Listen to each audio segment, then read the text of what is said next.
वरळीत भाजप आणि ठाकरेंची शिवसेना आमने सामने. कामगार युनियनवरनं भाजप आणि ठाकरेंच्या सेनेत राडा. मुंबईच्या हॉटेलमध्ये भाजपकडनं नियमबाह्य पद्धतीनं संघटनांची नोंद झाल्याचा आरोप. वरळीतल्या राड्याची मुख्यमंत्री फडणवीसांकडनं दखल. भाजप कामगार संघटनेच्या पदाधिकाऱ्यांनी रात्री वर्षा बंगल्यावर बोलवलं.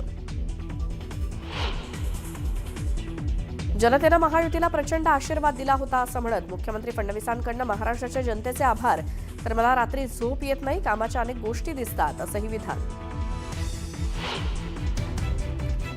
नगर परिषद आणि नगरपालिकांचा निकाल 21 डिसेंबरलाच. नागपूर खंडपीठाचा निर्णय सुप्रीम कोर्टाकडनं कायम.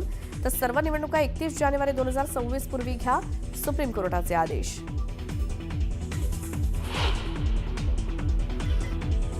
देवा भाऊ के बारे में कहा जाता है कि भाजपा तो पूरा देवा भाऊ की है ही, पर महाराष्ट्र की सारी राजनीतिक पार्टियां कैसा चलती हैं वो देवा भाऊ तय करते हैं. राज्यातील इतर पक्ष कसे चालणार हेही देवाभाऊच ठरवतात. मंत्री मंगल प्रभात लोढांच्या विधानामुळे चर्चांना उधाण.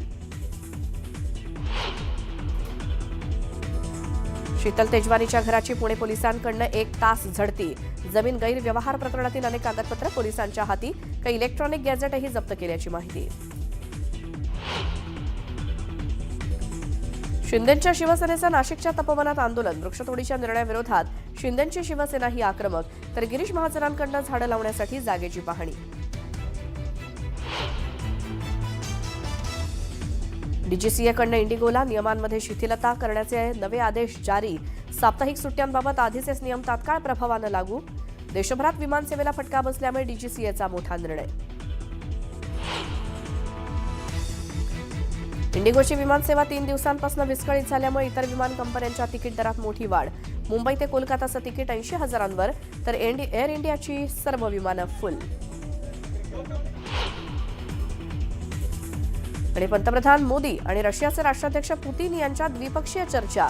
आरोग्य आणि शिक्षणासंदर्भात भारत आणि रशियात करार.